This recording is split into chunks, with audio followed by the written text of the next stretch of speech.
morning, everybody, and welcome to a Kerfuffle showcase. Particularly interested in this one because we have here the wonderful Matt Goddard of Reapit. How are you, Matt? I'm very well, thanks, Whaley. I'm not going to call you Simon like last time. We'll stick to our terms. I was going to avoid saying that light's rebounding off your head, but if we're going down those, it's deteriorating already. Polished it specifically for you this morning. Lovely. Well, I've worn a tank top for you, which is the first time I've done it, and it's this level of professionalism that you get from us. I thought that was your sports bra. Yeah, enough about that. Okay, Matt. Look, Reapit's an institution, obviously out there. But what we're trying to do today is we want to talk about, for people that haven't heard of you, those few people that are out there, and also critically to talk about what's different about Reapit, obviously, to the business that's been going, 15, 20 years and everything else. So today the title is The Scoop on Reapit.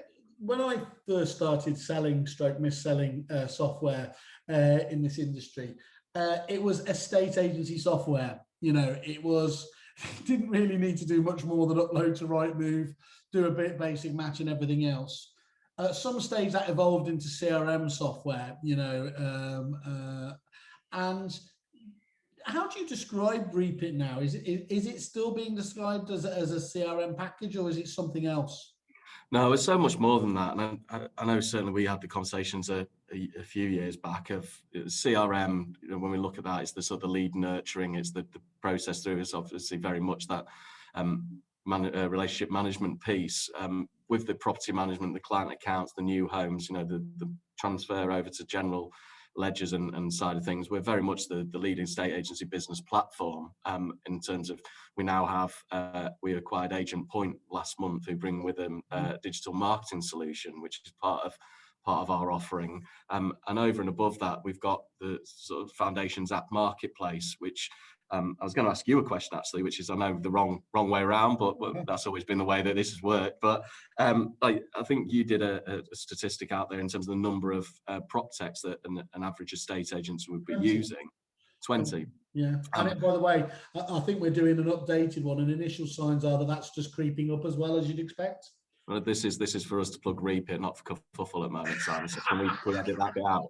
Well, great. Everything's to plug Kerfuffle if you haven't sussed that out. That explains the telly in the background. Yeah, But joking aside, we've got that digital marketing suite now. We've got the Foundations app marketplace, which for agents, if they've not checked it out, they really need to go and have a look at how that brings together so those 20 prop tech solutions they might be using. And then with the platform and Foundations, that allows us to start looking at things like data warehouse and many more things that we've got on our sort of strategic roadmap. So, and I'd have done this if we were still in the boardroom together. So I recognise the data warehouse is banded around there.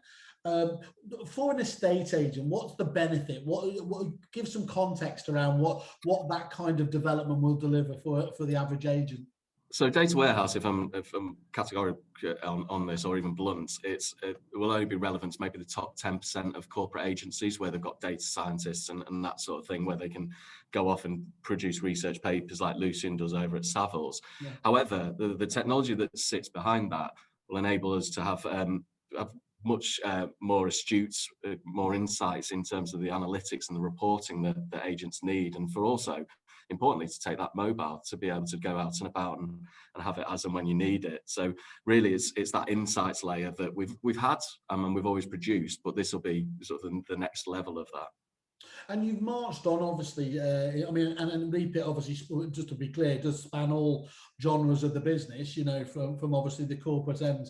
But as you've developed on and on, one of the biggest, if you like, we'd almost hit the glass ceiling in terms of some of the largest agents that were out there. Many of those ones weren't using other packages per se that were commercially available. A lot of those had developed their own in-house systems there. Do you feel that was quite we're now kind of in the end stages now? Do you still see that there is the potential for bespoke solutions to make it, or has that evolution now of you as a platform and the ability with Foundations to be able to liberate those development teams, has that changed the whole game for those larger agents in terms of what Reapit can do for them? It's been certainly very interesting for me. sort of being candid, I knew that a number of our agents had development teams in-house. You know, you take Paul Wood up at Pygo and Crone, he's got his team of developers. He's done some amazing stuff with our sort of historic, archaic, legacy web services. And actually what those guys are starting to do now using the Foundations platform is really, really impressive. But what's been more insightful is of the 1,000+ developers who registered for the developer portal, which obviously is the route into building apps in the marketplace. I'd say about 20% of those are actually clients. And some of our clients have over 30 developers working in the developer portal. So that's people who are actually taking that inspiration. And you asked at the start, you know, what have we done over the time I've been here that's quite significant? I mentioned client accounts. I think the other one was when Dawson started, 2 years ago, as the CTO, CPO, and he came in with this concept of the platform and foundations, and to sort of evolve us even further. You know, we get branded occasionally as dinosaurs and archaic, but we've also, you know, it shows that we've always had that innovation. We've worked through those processes, but also this now opens us up to much more from that point of view.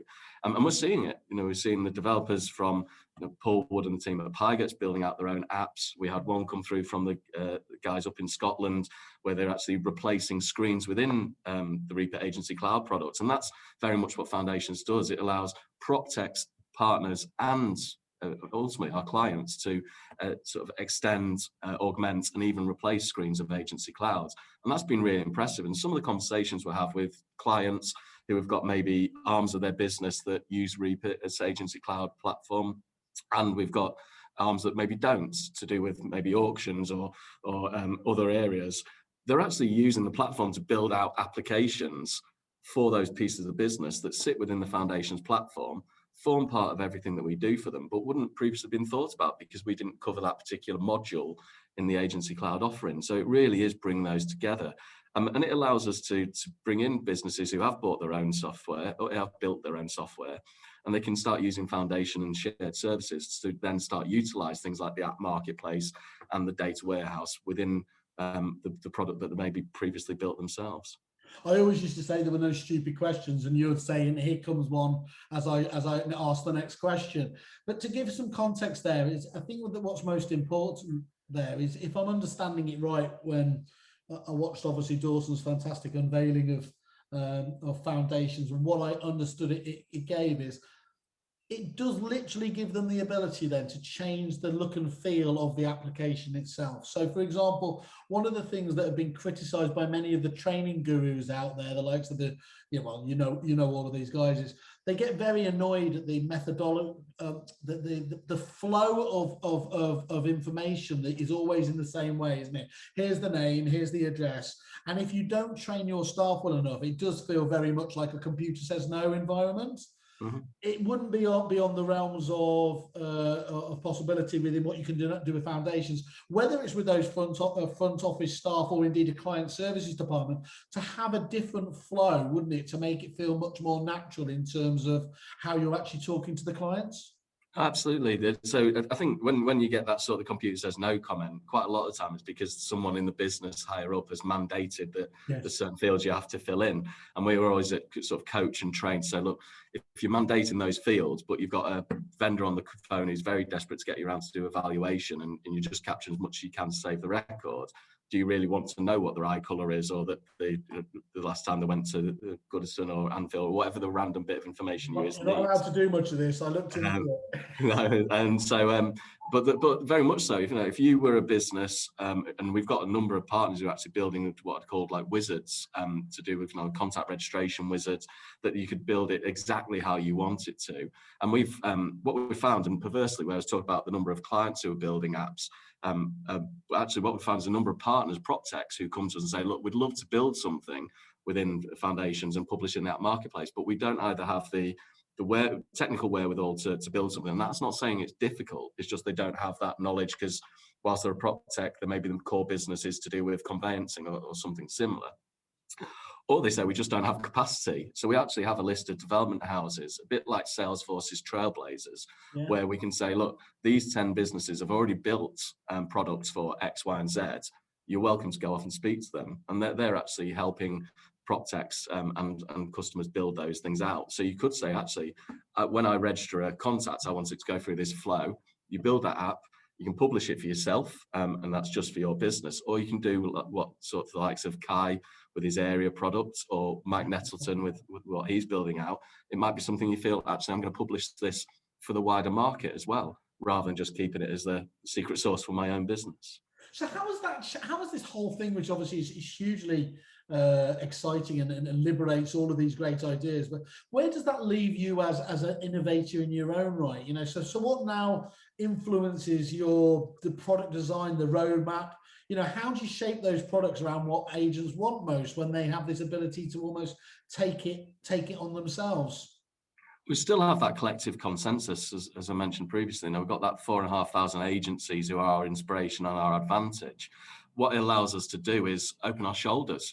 You know for a fact from the 20 projects you just cited and the number of companies that used to approach us here, we were, as development resources, anyone else, constrained that, you know, you couldn't do an integration for everyone. What we've allowed partners to do is say, look, there it is. It's the developer portal. Anyone can sign up to it. Anyone can start building something.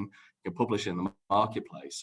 And what that allows us to do is actually say, what do we want strategically? What is the consensus across all of those agencies?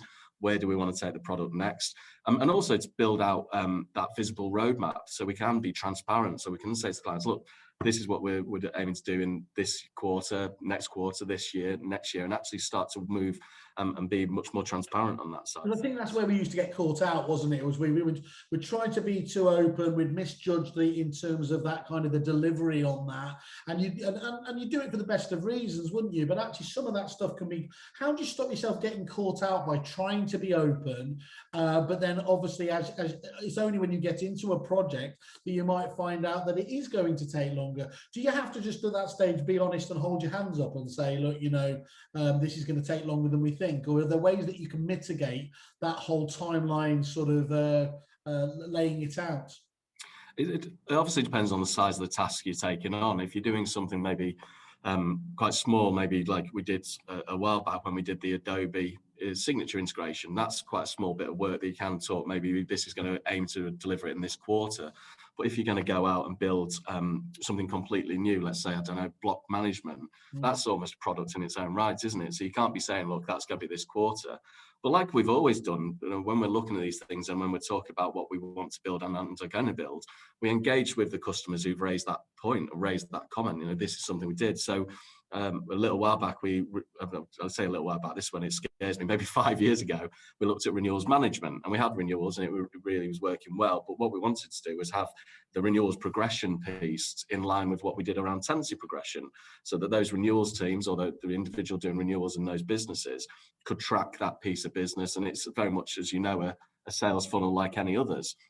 And when at that stage, we invited in clients that had raised this as something that they'd like to see sort of advanced in the product. We brought those people in. We ran what used to be called dev clubs. You obviously don't talk about dev club. So you bring those guys in. You say, look, this is what we're looking at building out. This is what we've captured so far from talking across our clients, and then make sure that they're the ones that are contributing to it. And the same is true when we did the sort of book review and book evaluation product, which I know obviously you tried to sell to certain people, of saying that this is what we think. And then it might have been Lyndon down at Bradley's or whoever had come into that session. So actually, no, for book viewing, it's not going to work for book evaluation for these reasons. And it might be book evaluation, it might be safety, because a viewing's obviously not something you've captured their actual home on. But it's very much about getting that feedback, getting that inspiration and hearing from the clients that allows us to say, that's an area that we now want to start sort of building out and advancing. Okay, matey, thank you very much for that. We'll catch up with you shortly, and best of luck. Yeah, cheers, Si. Take care. Cheers.